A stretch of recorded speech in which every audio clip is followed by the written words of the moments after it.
मित्रों, कल मैं एक व्यक्ति से मिला, तब हमारी उससे बात हुई तो उसने बोला, मैंने देखा कि उसके जूते 10,000 के, उसकी टी शर्ट 4 या 5,000 की, जूते थे उसके नाइकी के, लेवाइस का टी शर्ट, लेवाइस का जीन्स, चश्मा भी रेवेन का। कम से कम 25-30 हजार रुपए इन्वेस्ट किए हुए थे वो, और हमसे कह रहे थे कि हम कभी भी अनब्रांड नहीं पहनते, हम हमेशा ब्रांड पहनते।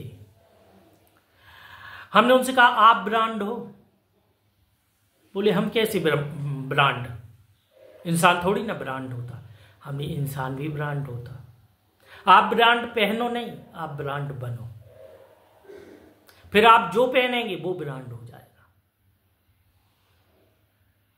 बोले, ऐसे कैसे बना जाता? हमने इसको बनने के लिए आपको क्या करना कि आपको उस हुनर को, उस चीज को पता करना जो आप में है, उसको तराशते जाना। आपने कभी शिल्पी को देखा जो पत्थर को काट छांट करते? वो केवल पत्थर को देख के समझ जाते कि इस पत्थर से मूर्ति अच्छी बनेगी। आप देखेंगे, आप कहेंगे ये तो क्या है, कुछ नहीं, पत्थर है, उल्टा सीधा, ना कोई आकार ना कुछ। आप दूसरा लाएंगे, उससे भी अच्छा, वो कहेंगे इससे नहीं बनेंगे, तो आप बोलोगे क्यों नहीं बनेंगे, उससे भी बढ़िया है। इससे जो मूर्ति की ऊंचाई है वो पूरी नहीं होगी, क्योंकि पैर अच्छे से नहीं आ पाएंगे। आपने देखा, उसने उस पत्थर में भी मूर्ति को बना लिया, उसके मन में मूर्ति बन चुकी थी। इसी तरीके से आपके मन में चीजें हो जाना चाहिए। आप संगीत को गा रहे हैं, संगीत आप में उतर जाए।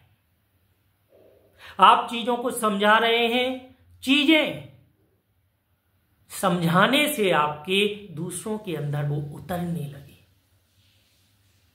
आप चीजों को पढ़ा रहे हैं, वो पढ़ने के बाद भी इंसान को ना भूले, हमेशा याद रहे।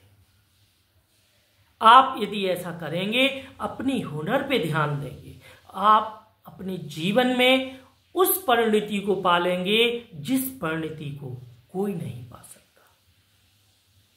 मित्रों, कपड़ा बुनना बहुत से लोग करते, लेकिन कभी किसी किसी के कपड़े ही ऐसे होते कि जो उत्कृष्ट होते, बहुत तेज रुपयों में बिकते। उसका रीजन ये होता क्योंकि उनके पास हुनर उन्होंने विकसित कर लिया। उनकी आदत ही है कपड़ा बुनना, उनका जीवन ही है कपड़ा बुनना।